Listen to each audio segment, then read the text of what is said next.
Després d'aquest episodi de pluges i inestabilitat, hem volgut acostar-nos a Benillup, un poble de menys de 100 habitants que fita amb el barranc de Caraita. L'any passat, després de les pluges intenses de la primavera, el barranc es va engolir part d'un jardí d'una casa de la població. Ara, mentre esperen ajuda més que necessària de l'administració, miren amb preocupació el cel.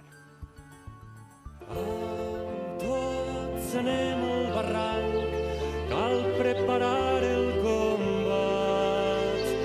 Allí ens esperen amb braços oberts. El meu marit. Bon dia. Hola, bon dia. El jove? Com va?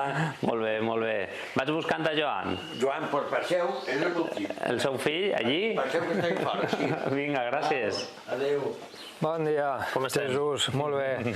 Així mirant el cel a veure si mos ve pluja o no. Quin problema teniu així amb l'aigua? El problema que tenim és quan hi ha pluges persistents, que tenim el barranc molt a prop i cada volta va solcint i cada volta està més a prop de les cases. Tenen a només 10-12 metres. Així, per exemple, arrepleguem les aigües pluvials per evitar més aigua al barranc i evitar una miqueta les solcides. Així no caurem. Així no t'arrimes molt i en la part d'allí encara està més perillós perquè així, al ser terra, en qualsevol moment se'n pot anar el peu cap avall. El que fem els veïns és tot el que està en les nostres mans, plantar vegetació resistent, tindre netes les aigüeres, intentar arreplegar les aigües de pluja per a que no vinguin al barranc, mantindre tot aquest espai verd i en vegetació consolidada, però clar, n'hi ha coses que se'ns escapen de les mans. Un poble de 100 habitants pot arribar fins on pot arribar i això és un problema que en voluntat política i en voluntat de les administracions es resol, igual que en resolen molts altres. Necessitem que les administracions s'involucren. El que considerem que seria més adient seria fer un abancalament, una consolidació en la part de baix i a partir d'ahí abancalar per a que el terreny ja no se'n vagi. Joan, està començant a ploure. Com se te queda el cos?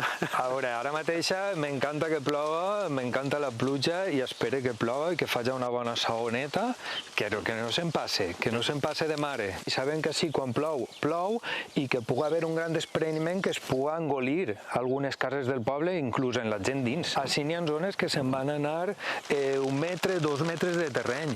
Vull dir, fins i tot allà al final es pot veure la valla que tenien la tanca de la casa com està penjant. Quan comença a ploure i està molts dies plovent, no dorms. Vull dir, estàs en el llit i estàs patint. Inclús a voltes jo he vist caure un pis sencer, com se l'endú. Vull dir, sempre que n'hi ha pluges, algo perds. Quan són pluges persistents de més dies, perds més.